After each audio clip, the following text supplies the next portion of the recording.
Ya maksudnya apa sih spesial tentang katakan gelar Habib, gelar Gus, gelar Kiai, apa spesialnya di mata orang yang nyantri gitu maksudnya? Kayaknya nih orang-orang yang belajar agama tuh mereka butuh. Kadang urusan mau milih politik pun ngikut omongan guru gitu. Oh iya. Kadang-kadang begitu, Bel. Ada fenomena gitu tuh memang tuh. Karena guru tuh omongannya kayak Emang gurunya ngerti semua hal kan gitu maksudnya? Iya, itu ya menurut aku eksploitasi otoritas aja. Jadi percaya Itu bahwa absolut. agama itu kebenaran yang absolut buat dia, agama dia gitu. Tapi kalau misalnya kita mau lihat sebagai masyarakat yang utuh, tiap-tiap kelompok agama itu punya kebenaran versi mereka sendiri gitu. Jadi ya faktanya kebenarannya nggak absolut. nanti bakal kiamat kalau udah ada perempuan yang jadi laki-laki, laki-laki jadi perempuan, udah banyak gay. Di masa lalu Terus tuh ada. waktu akan lebih terasa cepat. Itu kan yang kita alami sekarang. Apa itu termasuk ramalan juga? Ya, apa iya, memang udah memang digariskan aja emang akan terjadi? Ya itu ramalan.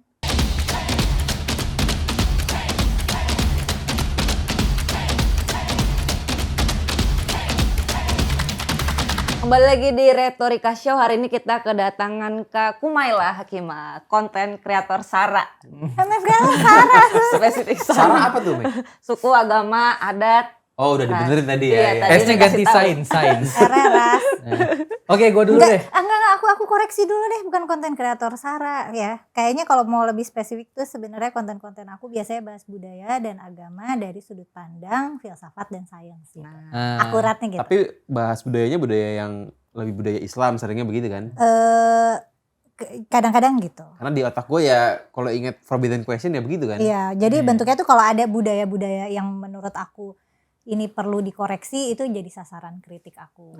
Nanti aku cari tahu kenapa sih nih orang-orang tuh pada kurang begini gitu.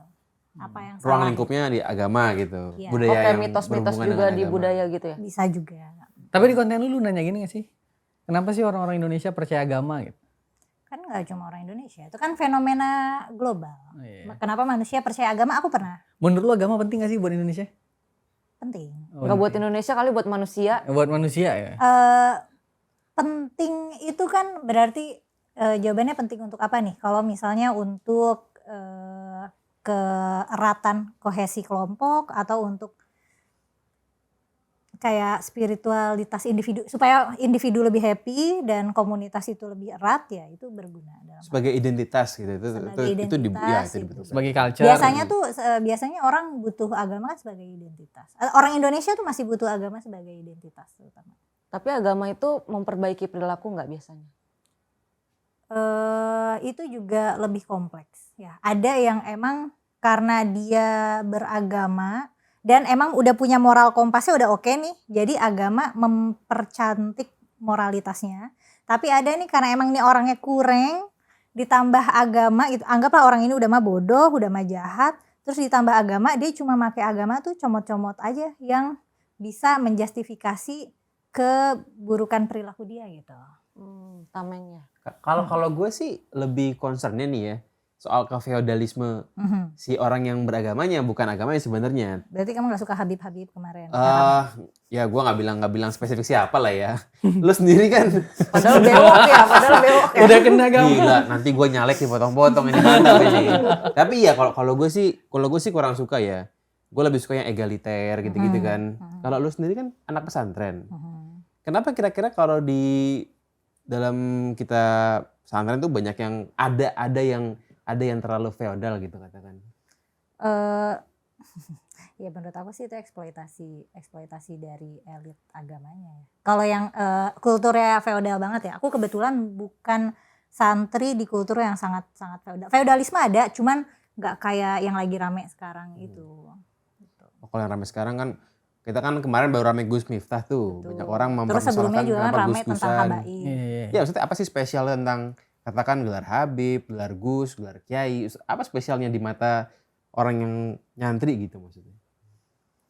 Kayaknya nih orang-orang yang belajar agama tuh mereka butuh figur otoritas untuk menyampaikan sesuatu buat mereka gitu. Jadi somehow yang bikin agama itu bertahan menurutku adalah membatasi kebebasan berpikir umatnya lah secara umum, orang-orangnya dibikin nggak berani berpikir mandiri gitu. Tanya ustadz dulu gitu.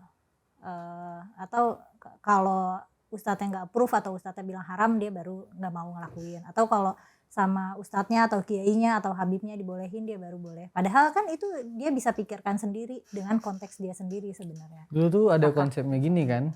Kalau lagi ingin tahu suatu hal, nih haram atau halal, kita harus tanya guru nih, kita harus tanya ustadznya. Soalnya kalau misalnya ketentuan itu salah, yang tanggung jawab gurunya.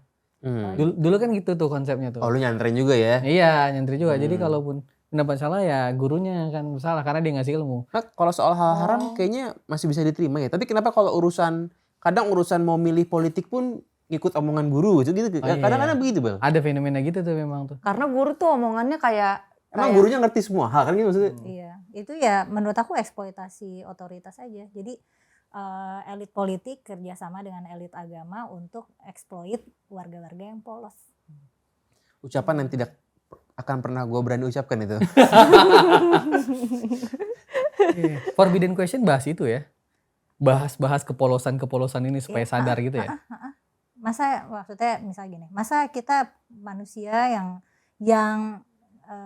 yang harusnya bisa berpikir mandiri, bisa menalar sendiri, tapi kita tuh jadi kayak segerombolan domba yang bisa digiring ke sana, giring ke sini, dikasih tahu apa ikut ke sana gitu. Nah, target kritik lo itu agamanya atau pelaku agamanya?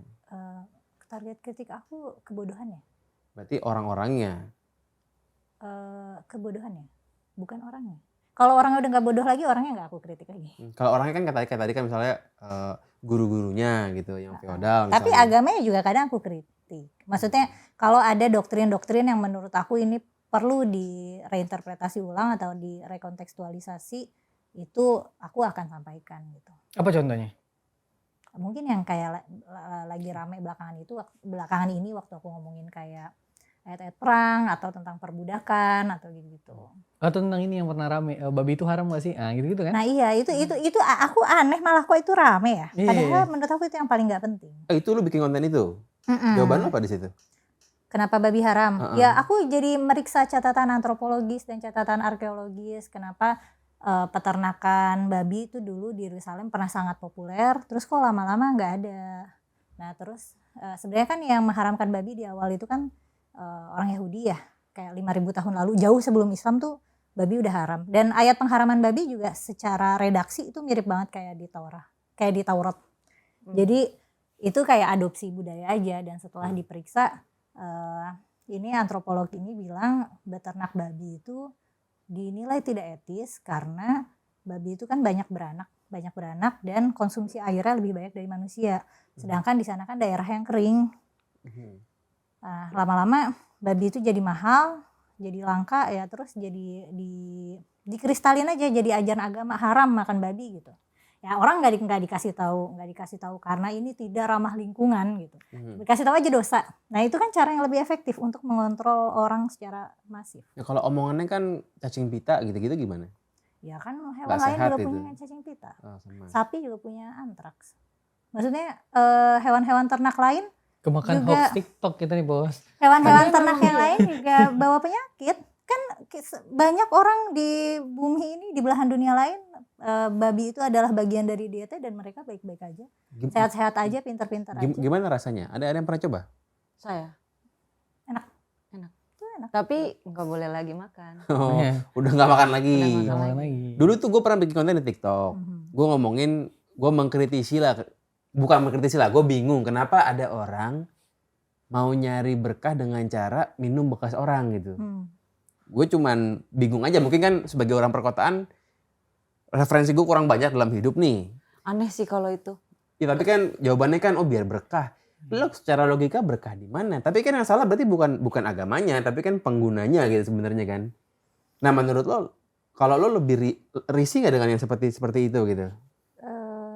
Dulu waktu aku masih kecil atau masih remaja, kalau aku lagi baca Quran, kadang tuh ada event-event di mana aku baca Quran seharian gitu dari pagi sampai sore, baca Quran bil ghaib. Nanti orang-orang tuh bakal naruh air di depannya. Ada yang naruh galon gitu, naruh air minum. Ya itu jadi kayak air ruqyah Quran gitu. Cuman kan itu bukan air bekas minum aku gitu.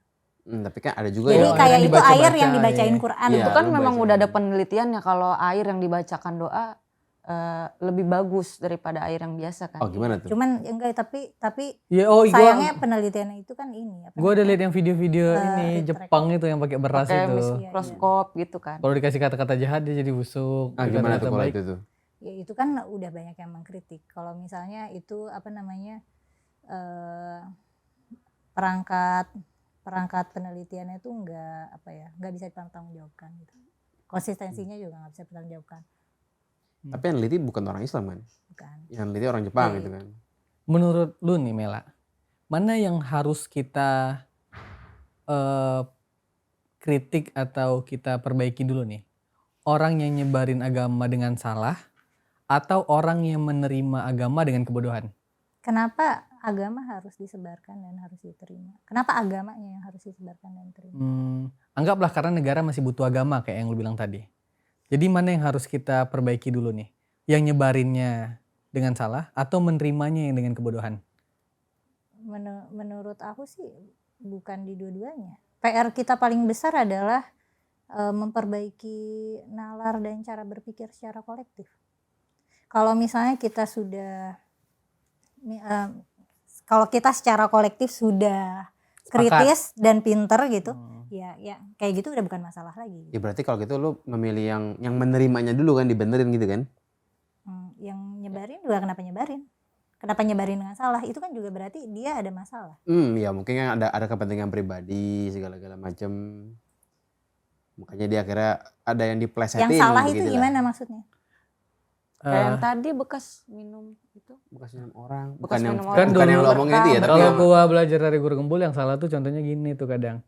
Ya kamu nggak apa-apa nggak sholat, kamu nggak apa-apa nggak ini. Tapi kalau kamu mencintai Habib kamu masuk surga. Ini kan nggak benar juga. Oh. Kan itu kata guru gembul. Itu maksud gua yang konteksnya nyebarin tapi beraninya kayak ngutip. ngutip. Gua nggak berani statement, beraninya ngutip. Nanti dipotong-potong. Itu kan menurut gua kok gini gitu ya. Gitu. Menyebarkan agama secara salah gitu. Kurang Tapi tepat lah. Kurang mungkin tepat. kalau aku akan ngelihat kayak agama sendiri kan bukan suatu kebenaran yang absolut ya. Meskipun setiap orang beriman percaya Itu bahwa absolut. agama itu kebenaran yang absolut buat dia, agama dia gitu. Tapi kalau misalnya kita mau lihat sebagai masyarakat yang utuh, tiap-tiap kelompok agama itu punya kebenaran versi mereka sendiri gitu. Jadi ya faktanya kebenarannya nggak absolut gitu.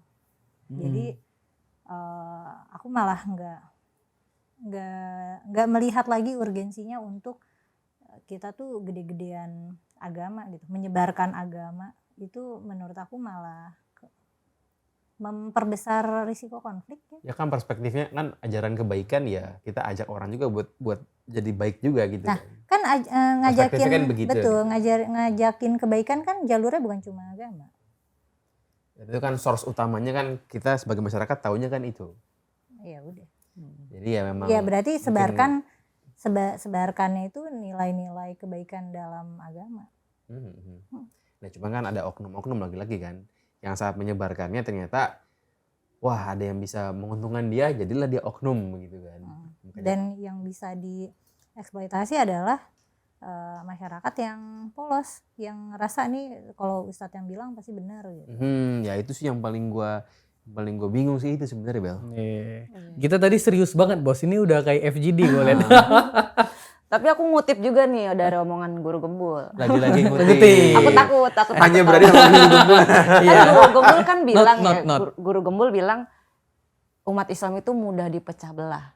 Mungkinkah umat Islam itu karena bodoh jadi gampang berantem, sama Kristen berantem, sama Buddha berantem, sesama Islam berantem gitu. Menurut Kak Kumaila gimana? Kenapa umat Islam tuh gampang dipecah belah? Ya kenapa ya?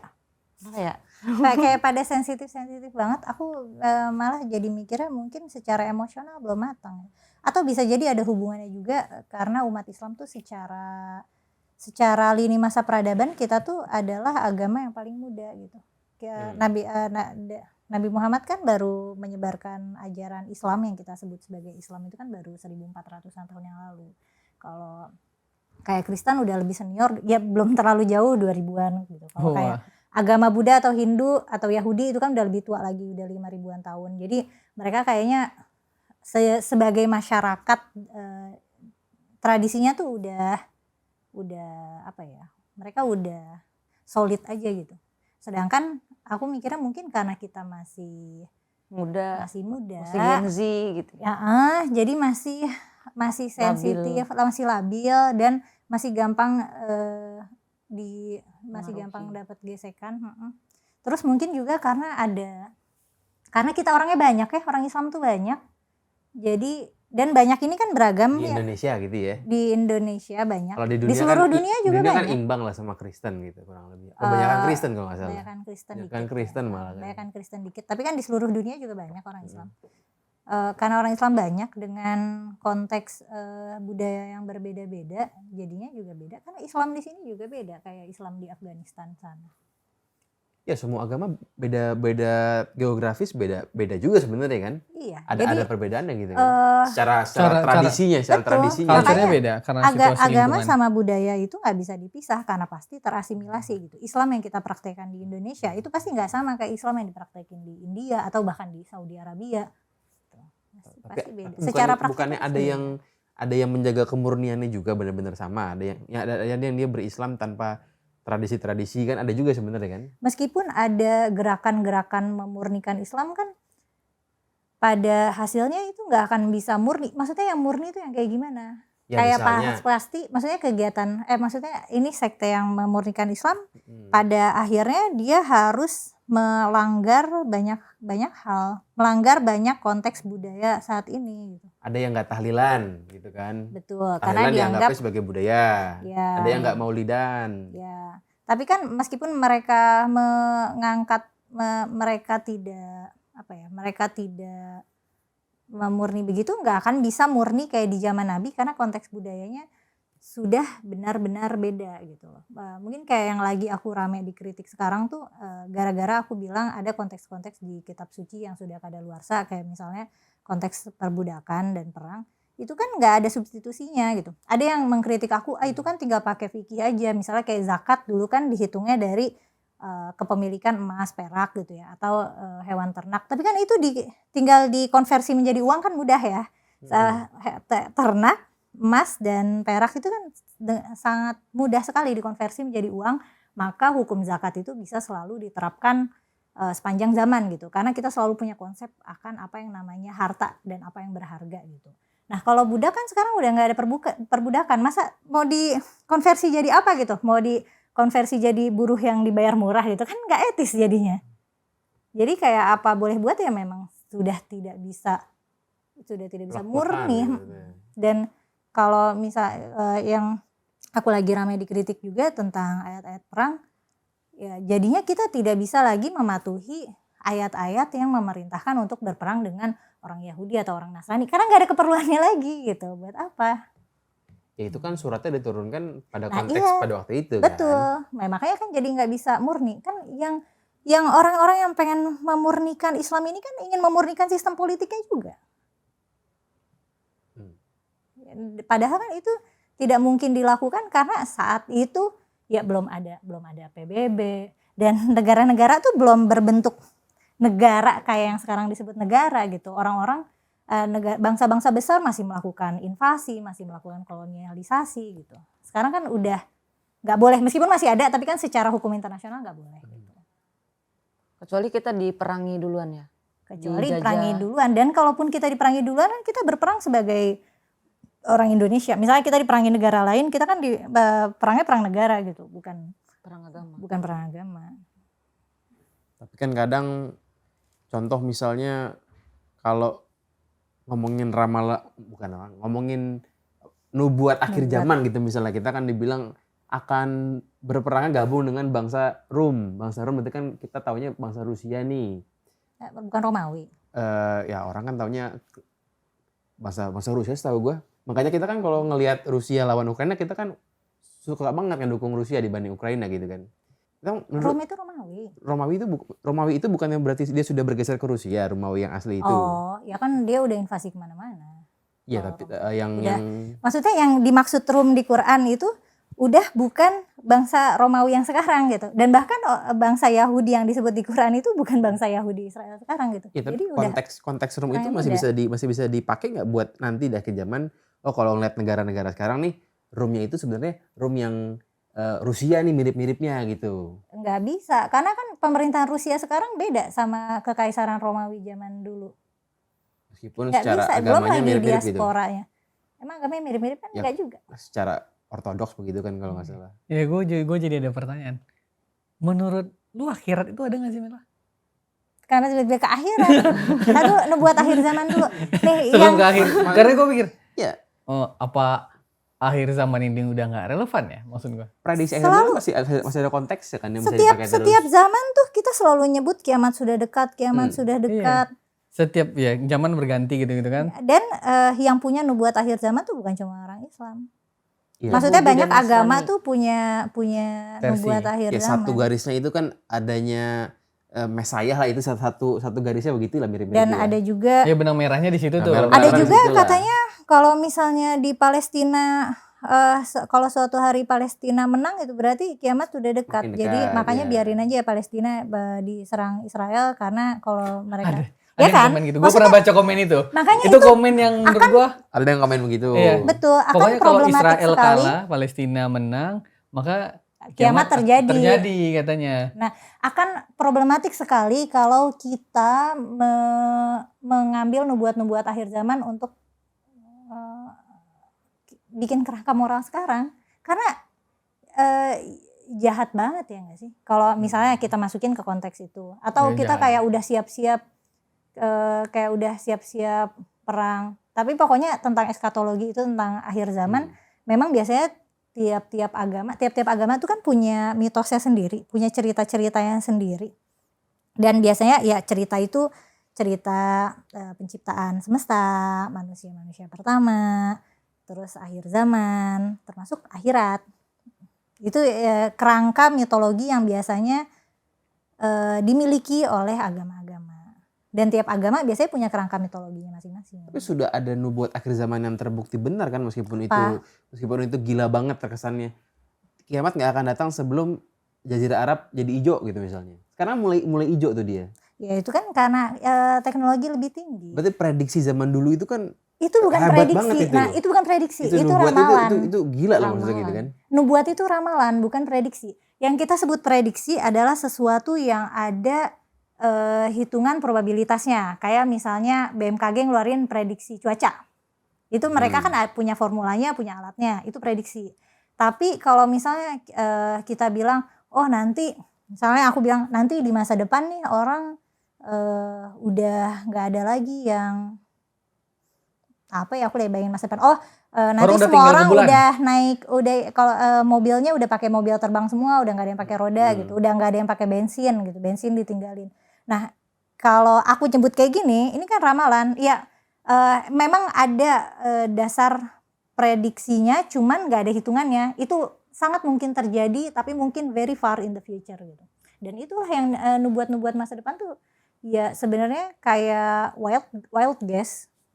Yang memang mungkin untuk terjadi. Gitu. Meskipun pada zaman itu mikir Arab bakal hijau tuh kayaknya di luar nalar gitu kan maksudnya.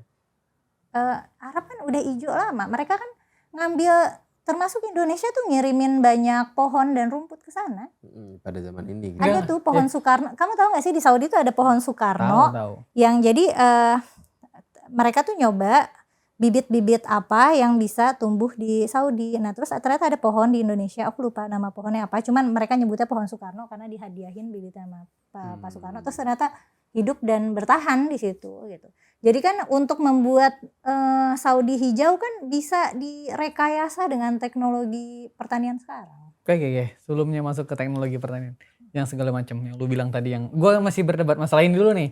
Gue jadinya berpikir keras bahwa segala konten ini gue berpikir keras. Kan kalau misalnya gue bilang begini, di masa depan itu nanti mobil udah gak pakai roda, mobil tuh akan terbang. Gue bisa membayangkan itu karena gue punya imajinasi tentang itu dan teknologi sampai dengan hari ini. Gitu. Tapi kalau kita tarik ke belakang, kepada orang-orang zaman dulu yang bilang kayaknya kiamatnya akan datang ketika Jazirah Arab hijau.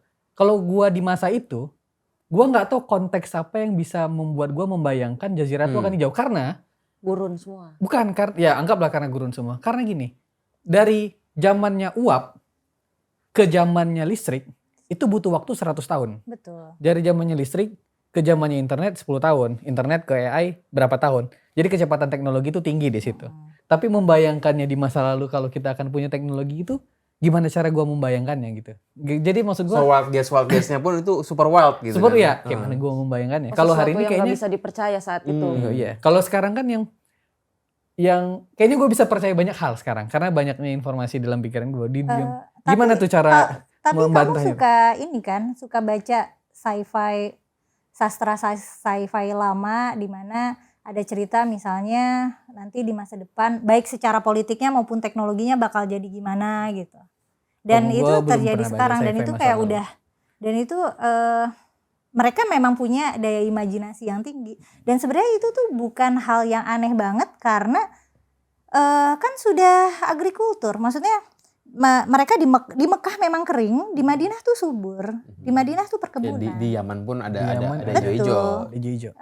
Di Suriah Yaman pun kan gitu. udah ada sungai apa sih, Sungai Yufrat itu. Maksudnya di sana tuh subur. Jadi untuk membayangkan tadi apa yang bayangin Jazirah Arab. Jazirah Arab tuh luas banget loh, bukan Jazirah Arab. Di Mekah kali ya. Di Saudi lah katakan begitu. Kalau Saudi kan emang kering kan, tapi kan kalau Betul. Yaman, Suriah itu emang Bukan lebih Saudi kali ya, hijau. Mekah Mungkin kering.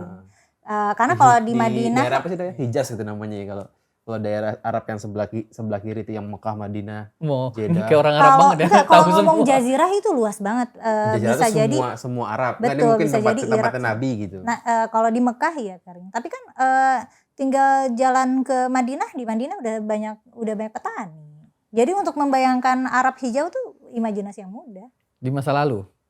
di masa lalu. Nah, Karena kalau kan Nur Buat ada yang Mungkin gue di masa lalu nggak pintar, itu aja kali jawaban. kalau Nur Buat yang itu Nubuat yang kan tadi kakak bilang Nur Buat itu ramalan. nubuat. Nubuat itu ramalan. Kalau yang kayak gini, nanti bakal kiamat kalau udah ada perempuan yang jadi laki-laki jadi perempuan, udah banyak gay. Di masa lalu Terus tuh ada. waktu akan lebih terasa cepat. Itu kan yang kita alami sekarang. Apa itu termasuk ramalan juga? Ya, apa iya, memang ramalan. udah memang digariskan aja emang akan terjadi?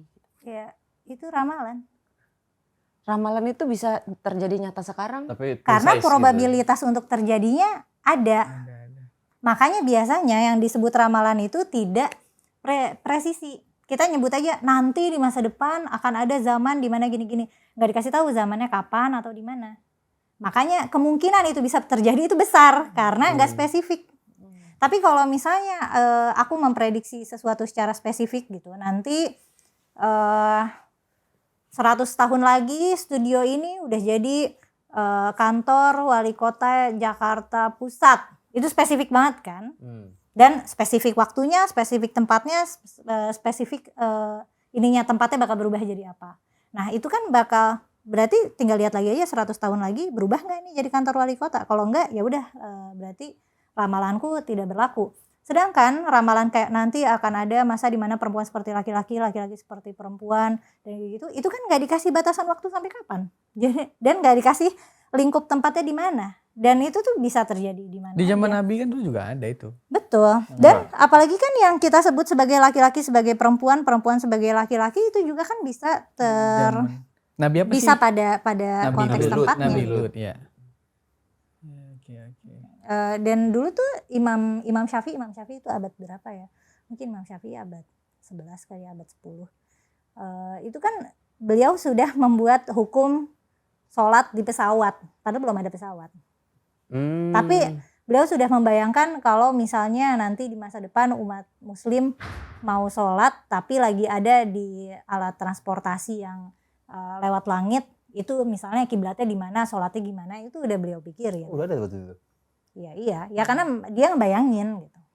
Kalau kayak Gus Dur itu ramalan juga. Gus Dur bilang apa? Prabowo bakal jadi presiden nomor 1 gitu. Itu bener apa dia ngomong gitu? Bagus juga bridging lu masuk. Yang gitu. diramal Prabowo jadi presiden sama Gus Gue Dur. tuh penasaran. Ahok pernah diramal sama Gus Dur. Jadi presiden? Bukan, jadi gubernur. Oh, jadi gubernur. Jangankan gubernur, ntar presiden bisa gitu. Sakti juga beliau. Jadi ramalan juga. Ramalan itu kan tebakan. Tebakan Yang ternyata terbukti benar. Oh, ini udah diramal nih gitu. Tapi lu percaya gak sih kayak keajaiban, sihir gitu, lu percaya gak sih? Enggak ya? Apa yang kita sebut keajaiban itu kan tidak pernah keluar dari kerangka hukum alam. Sihir nggak percaya. Sihir nggak percaya. Sihir itu kan karena kita Anti-santet umat manusia percaya sihir karena tadinya manusia tuh nggak tahu kalau kita sakit tuh kenapa gitu. Manusia nih baru tahu yang bikin kita sakit tuh karena kuman, virus, bakteri gitu. Itu baru baru abad 19. Jadi kayak kita tuh baru 100 tahunan ini, baru 1-2 abad ini tahu kalau yang menyebabkan kita sakit itu karena bakteri, virus, kuman, karena kita baru tahu ada mikroorganisme itu. Itu ilmu yang baru. Dulu sihir. Nah, orang dulu nggak tahu. Jadi mikirnya kalau pusing atau berhalusinasi atau apa, oh ini disihir. Dan mungkin penyihir jadi ngerasa, oh kalau ini aku bisa nyihir kali gitu. Sebenarnya Lagi kan kena acak. kuman padahal kan kena Padahal kuman. ya bisa jadi sakit atau keracunan. Berarti kalau zaman dulu ada corona dibilangnya apa ya, musibah, azab Tuhan gitu.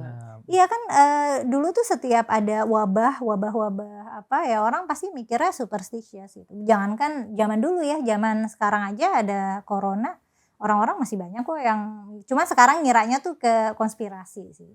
Gue Kirain percaya konspirasi konspirasi apa. COVID, gue percaya. Lu percaya konspirasi COVID? COVID ada, cuman tuh konspirasi Dibuat manusia. dibuat manusia gitu.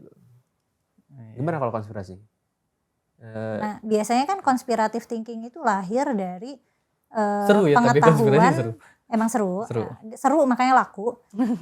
Tapi konspiratif thinking itu lahir dari pengetahuan yang tidak lengkap. Jadinya jadi ini misalnya satu pengetahuan, tapi yang kita punya bagian sini berlubang, ya kita tarik aja garisnya. Nah, terus Cocok logi. cocok lagi, bener. Cocokologi. Itu kan kayak gitu, kerangka pikir konspirasi kan gitu. Menghubung-hubungkan premis-premis yang terasa cocok gitu. Terasa cocok dan seru. Jadi kalau gitu, Kalau nggak seru nggak jadi konspirasi dia. Iya betul. jadi kalau gitu apa yang lo percaya kalau begitu? Nggak relevan sih apa yang aku percaya atau apa yang aku nggak percaya. itu Maksudnya nggak jadi kan sihir nggak percaya nih. Jadi yang saintifik aja gitu. kan science itu kan sains itu Gua ngerti adalah pertanyaan lu pengetahuan. Iya. Sains itu adalah pengetahuan yang dihasilkan dari penelitian yang saintifik gitu. Jadi apa yang udah menjadi sains itu menjadi fakta, setidaknya sampai dibuktikan bahwa itu bukan Ada yang fakta baru gitu. lagi Betul. ya. Bisa dipercaya dulu Nah, lah. Mau aku percaya atau enggak, yang namanya fakta itu akan tetap fakta gitu. Jadi fakta itu tidak butuh kepercayaan aku gitu. Jadi aku percaya pada apa itu nggak relevan pada pengetahuan apapun. Kayak gravitasi bumi, terserah kita percaya apa enggak, yang penting itu fakta gitu. Iya, ya memang bumi punya daya gravitasi gitu. Meskipun aku nggak percaya gravitasi itu kan tidak mengubah hukum alam. Faktanya memang jatuh. Kok lu bisa sampai di titik berpikir begini sih? Dulu kan lu santri tuh. Emang santri nggak? Apa urusannya sama santri? Harusnya santri di mata gimana? masyarakat itu mungkin kok drastis perubahannya gitu. Iya, mengalami perubahan drastis. Enggak. Aku nggak ngerasa aku berubah drastis. Oh, nggak merasa. Bedanya cuma sekarang aku banyak ngomong aja, banyak ngomong depan kamera. Dulu pun sudah berpikir begitu kali. Dulu Saat belajar maksudnya gitu. Saat lu masih belajar di santri. Kok ada yang kurang klop gitu kali ya. Oh, lu udah mempertanyakan itu, cuman nggak ngomong. cuman nggak dibikin konten. Nggak masih dibikin konten. kecil. Masih Karena kecil. Belum ada YouTube juga. Belum ada YouTube. Udah ada. Belum ada kamera. Belum ada. Kamera editor belum ada. Memang konten-konten lu tuh emang berani ya. Berani banget. Haters pasti kan ada itu. Lu merasa sensitivitas aku lu nggak hilang gak ngerasa- sih? Aku nggak ngerasa berani. Yang namanya berani itu kan rasa takut yang dihadapi ya. Nah, aku tuh ngerasanya aku tuh bukan berani, aku emang gak punya rasa takut aja. Jadi ketika aku bahas-bahas misalnya tentang agama atau apa, aku gak ngerasa takut. Kayak sensor bahaya aku gak nyala gitu, sensor rasa takut aku gak nyala. Iya, konteks Karena berani menurut di aku, kita itu kalau kita lagi pengen bahas sesuatu, kita tuh kayak kerasa aja kayaknya dampaknya nggak bagus deh nih. Impactnya kayaknya. Kalau konten-konten tuh mikirin ada delik hukum kan ya. Iya, ada delik Tapi nggak sih? selama itu ada ilmunya dan bisa dipertanggungjawabkan, apa yang harus ditakutin? Takut kalau ada delik hukumnya. Kalau ada yang baper betul, kan betul. gitu. Ini pertimbangan yang bijaksana yang mungkin aku juga. Nah, aku tuh baru belajar tentang sensitivitas itu baru belajar setelah konten. Tapi itu pun sensitivitasnya mekanik ya. Maksudnya bukan karena aku ngerasa wah ini sensitif aku takut ya. Tapi aku udah mulai belajar dari feedback yang aku dapat dari audiens. Aku tahu aku kalau bahas ini sensitif. Kalau bahas ini ya mendingan gitu. Cuman kayak secara default aku nggak nggak ada rasa takut. Apa yang paling sensitif yang pernah lu bahas? Yang menurut komen-komen netizen itu paling sensitif banget nih. Parah Babi, nih, parah nih. Kenapa babi haram? Oh itu yang paling Itu- itu yang paling parah tuh. Itu paling parah, padahal itu paling nggak penting. Paling ya menurut aku itu seru kan. Jadi kayak aku suka nanya kenapa babi haram, karena kan nggak ada penjelasannya ya. Maksudnya nggak ada penjelasan yang eksplisit gitu. Misalnya kayak kalau kenapa nggak boleh mencuri kan jelas ya, karena itu melanggar hak orang lain. Ya. Kalau kenapa nggak Hukum boleh juga makan atur babi, itu kenapa gitu. Nah terus Komen pembelaan netizennya. ya kalau di kitab suci udah bilang babi itu haram, ya udah jangan dipertanyakan lagi. Padahal aku juga bukan mempertanyakan keharamannya loh. Maksudnya kalau babi haram ya udah haram gitu. Ya memang ulama-ulama sudah sepakat itu haram secara mutlak gitu. Ya udah haram, tapi aku cuma mempertanyakan kenapa gitu. Dan ya aku jadi ngecek ada tuh tulisannya Maimonides ya, Musa bin Maimun, itu tuh dia kayak rabi Yahudi yang pernah merasionalkan kenapa babi haram gitu. Jadi ternyata dari ribuan tahun lalu gitu babi diharamkan, gak ada yang tahu kenapa gitu. Nah ternyata aku baru tahu dari catatan ini zoologis dan arkeologis yang emang dia tuh nyari tahu tentang peternakan babi di Timur Tengah gitu. Dia mikir kenapa di Timur Tengah nggak ada peternakan babi, tapi ada fosil-fosil babi yang menunjukkan itu berarti babi Dulunya pernah pernah. diternakan di situ gitu. Tapi kenapa bisa punah? Nah aku ngikutin penelitian dia dan aku kontenin. Cerita ulang gitu. Mm-mm. Itu yang paling sensitif ya. Ternyata sensitif, padahal kan Takut harusnya loh. biasa aja. Enggak. Dan komen netizen kan kadang serem-serem juga. Enggak, yang takut tuh justru kayak keluarga aku, teman-teman dekat aku. Mereka suka ngecek aku apakah aku baik-baik aja. Aku baik-baik aja. Keluarga lu tahu tuh lu bikin konten-konten kayak begitu. Tahu. Iya, iya. Ya Gue kan? tuh pertama kali nonton Komela tuh di video sama Guru Gembul. Di Iya. Forbidden Question. Nah, Itu juga Guru Gembul juga berani. Cocok emang kalau sama Guru Gembul sama-sama emang gila ya berani tuh hebat itu. Kita waktu itu di Geolive baru ketemu, habis itu dia Ah. buat konten sendiri. Wah lebih lantang dia.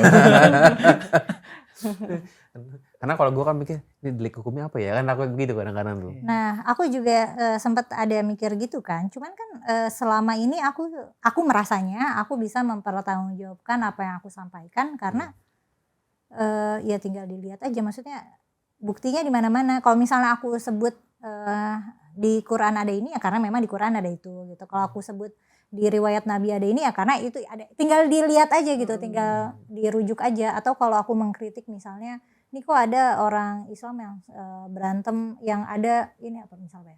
Ada festival kuliner babi, terus yang Islam pada ribut gitu, terus di ban. Padahal kan mereka nggak diajak kulineran babi gitu. Tapi kenapa pada marah-marah gitu?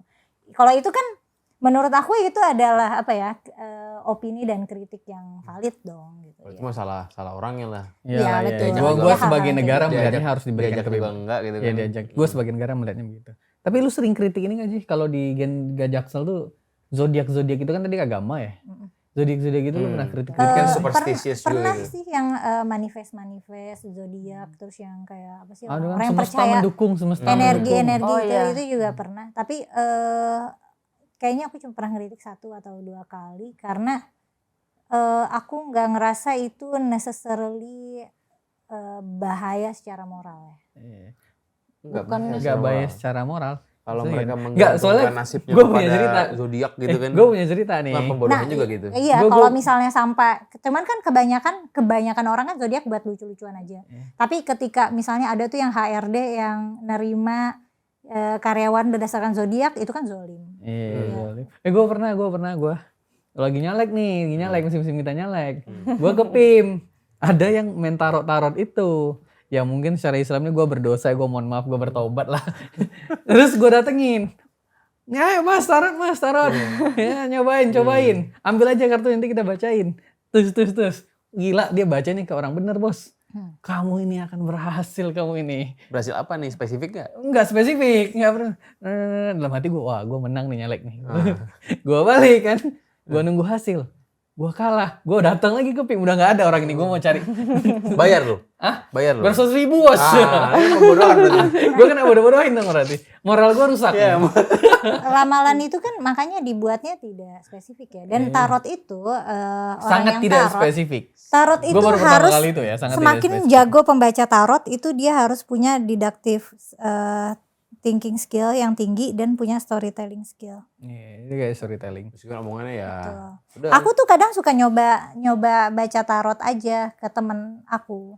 Aku yang baca gitu. Oh, Jadi untuk oke. mengetes kayak seberapa akurat deduksi aku. Karena kan ketika aku lagi nebak-nebak aku mikir dong kayak tebakan mana yang lebih likely happen gitu. Ya tentunya aku juga nebak-nebaknya hal-hal yang general gitu. Misalnya oh kamu lagi ada masalah sama atasan kamu di kantor. Siapa sih yang gak punya masalah sama atasan di kantor? Itu kan masalah yang Nih, umum. gampang gak punya? Dia Iya, sama atasannya. Bawahannya. Atau misalnya kamu nih ada masalah keluarga ya. Iya. Atau kan kadang orang kelihatan ya dari karakternya apakah dia anak sulung atau anak bungsu atau anak tengah. Kadang aku tebak itu ya karena kamu sebagai aku kayak aduh kamu sebagai anak pertama kan harus bertanggung jawab gitu. Ya aku anak pertama gitu. Ya, sebenarnya itu sebenarnya tebakan gitu. Oh, berarti itu lu tebakan. Iya gue tebakan, tapi gue kan mau tahu aja, gue nggak pernah, gue mau belajar aja pengen tahu.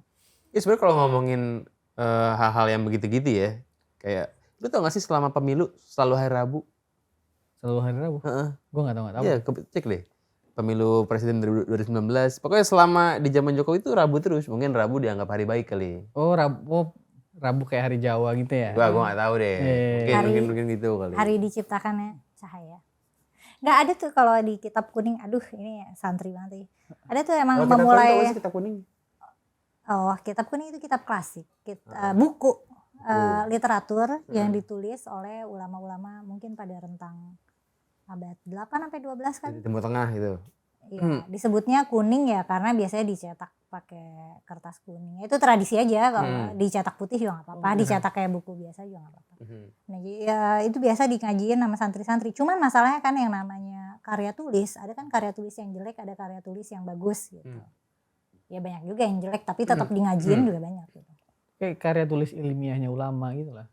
Tapi yang nggak ilmiah. Sampai sekarang bahasa Arab gitunya.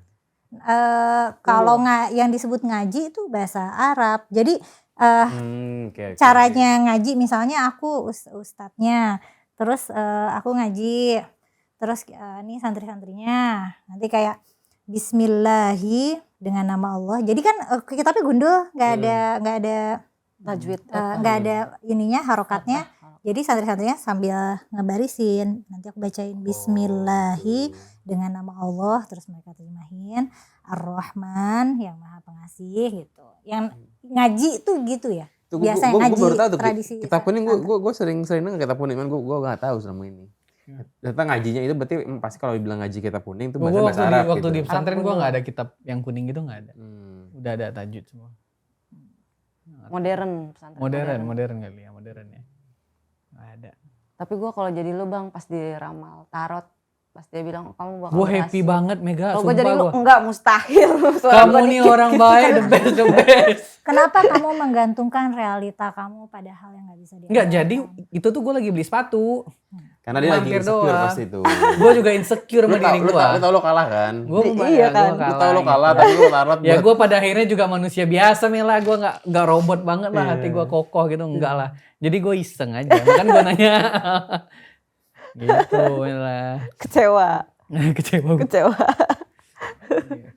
Menurut lu nih mungkin terakhir nih. Tapi kan bisa jadi maksud dia kamu akan jadi orang sukses dalam hal lain. Iya. Dia nggak nyebut spesifik sukses Nyalek kan? Nyalek. Mungkin gue lagi kemarin tuh lagi mencari validasi Lagi berharap, aja. Lagi berharap. Apapun lah bahasanya. Makanya saya ke tarot tanya berhasil di mana nih? Bulan apa? Hari apa? Gitu. Ternyata enggak, malah yang berhasil kan.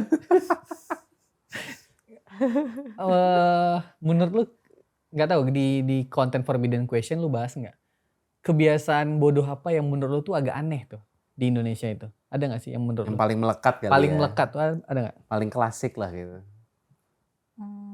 Mungkin lebih tepatnya, mungkin lebih banyaknya aku ngomentarin cara berpikir kali ya, cara berpikir yang falasius atau berantem sih. Aku tuh risih lihat orang berantem Rumah ibadah agama, gitu? atau kayak debat agama. Nah dan menariknya orang-orang juga berantem di kolom komentar aku. Padahal kan aku justru menekankan bahwa berantemin agama tuh berantem yang tidak ada gunanya, nggak ada.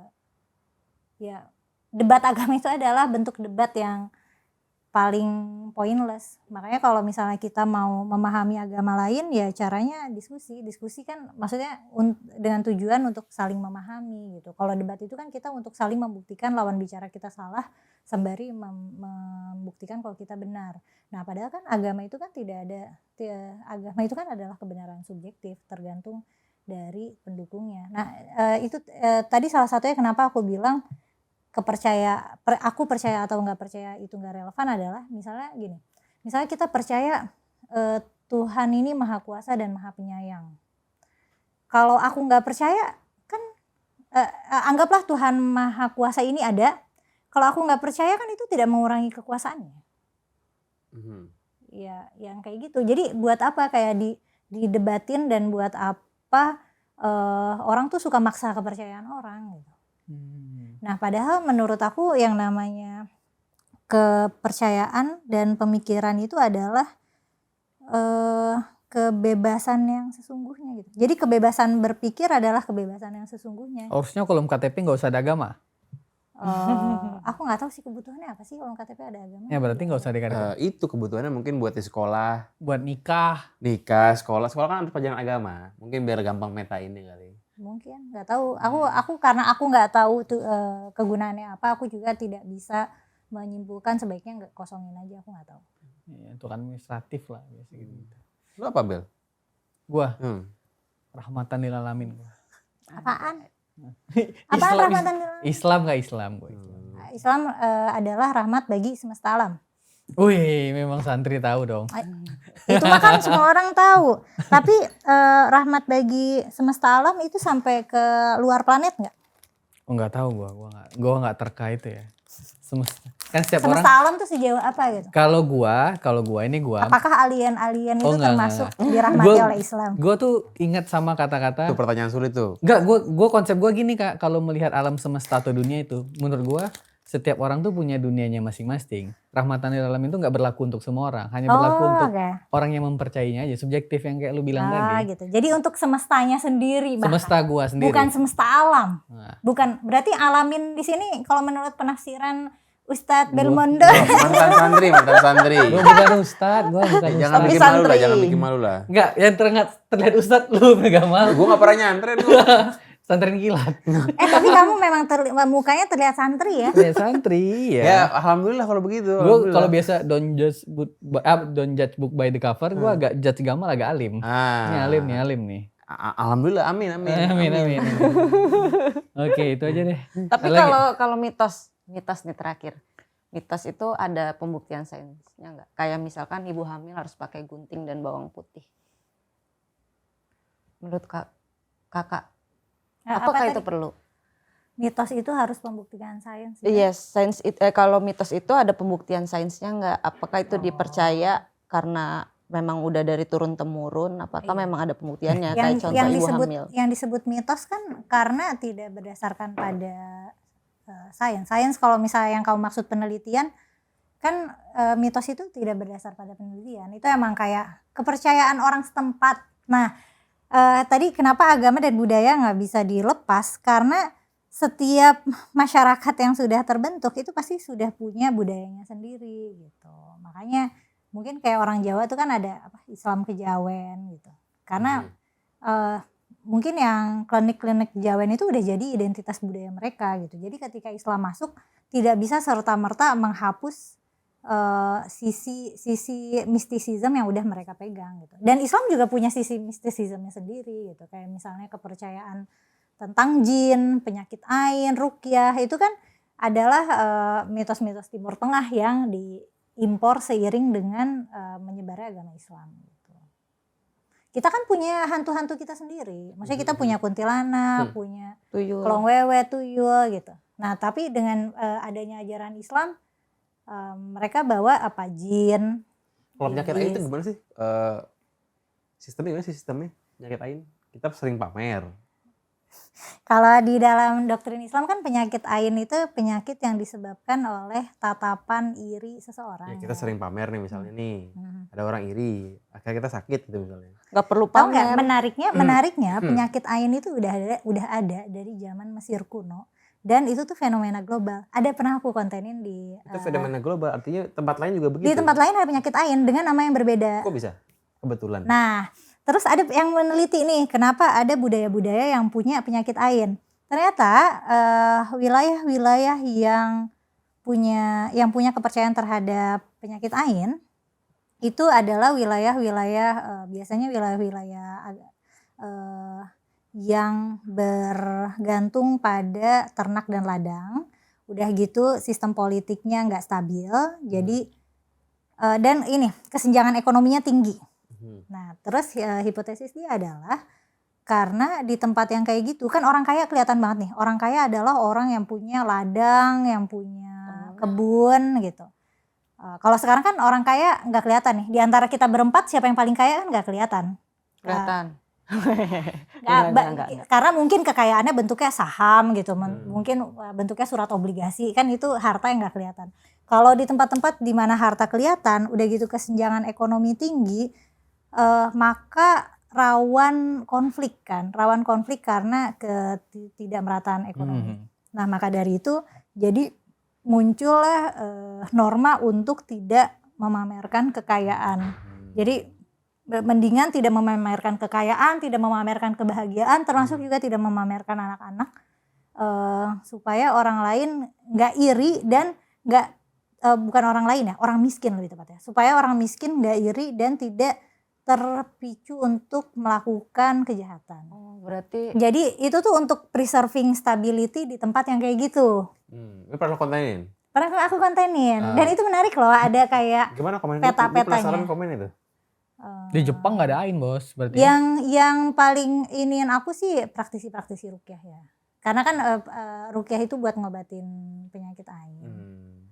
Nah, masalahnya penyakit ain ini kan gak jelas bentuknya, bisa apa aja kan. Misalnya aku posting foto di Instagram, terus orang-orang pada bilang oh cantik-cantik, pada bilang aku cantik tapi tidak bilang Masya Allah, terus habis itu karena tatapan iri mereka aku jadinya jelek gitu. Itu kan terbukti nggak konsisten kan. Maksudnya artis-artis Hollywood itu kan cantik-cantik dan selalu mendapat pujaan dari seluruh dunia, mereka cantik-cantik aja gitu. Atau yang sehat ya sehat-sehat aja. Maksudnya itu kan penyakit ain terbukti tidak bisa tidak konsisten patternnya. Dan dulu tuh sebenarnya kalau rukyah juga itu praktek lama. Jadi rukyah tuh dulu sebenarnya praktek perdukunan. Rukyah itu tuh mantra. Nah, sama Nabi pernah dilarang gitu, dianggap musyrik. Tapi kan orang-orang udah terlalu bergantung sama praktek perdukunan ini, jadinya digantilah. Ada namanya rukyah syariah, boleh ngerukyah tapi pakai misalnya ayat-ayat Quran gitu. Atau nggak boleh pakai jimat-jimat kayak yang ada di tradisi Yahudi yang kayak gitu. Iya itu. Gue sebenernya pengen engage lebih dalam, cuman gue gak berani aja sebenarnya. Gue gak berani. Gue di pikiran gue tau gak lu pertanyaan gue apa? Jangan-jangan kalau kita pertanyakan orang nggak beragama nih, terus tiba-tiba dia kerasukan. Gue bingung nih jin agama mana masuk bos? Gue lagi bingung tuh. Kesurupan juga gak benar? Ya kan itu udah banyak yang neliti. Itu kan kayak psikosis aja. Psikosis. Kayak gangguan psikologis sementara atau ini agak jahat tapi atau caper. Entah itu dia dapat gejala, emang lagi ada gejala psikosis aja gitu, bikin dia panik atau gimana. Gue juga sangat tidak yakin sih dengan kesurupan kalau gue ya. Sangat tidak yakin. Gue nggak pernah kejadian yang gimana sih. Gue kan ngeliat apa ya, konten-konten orang aja, itu bener nggak kesurupan nih? Iya. Lu pernah rukyah lo? Nggak pernah lah gue. Gue juga belum pernah sih. Kalau begitu. Oke deh, makasih banyak Mela. Makasih, keterangan lu membuat pikiran gue sangat berputar-putar hari ini. Hari ini kita simpulkan kalau penyakit ain itu berasal dari orang miskin. Iri dengki. Bukan itu kesimpulannya. Orang miskin iri dengki. Jadi kan materi stand up lu ntar. Iya, jadi ingat dari Afrika tuh ngirim ain semua ke mancanegara. Terima kasih Kak Kumaila. Terima kasih Kak Kumaila.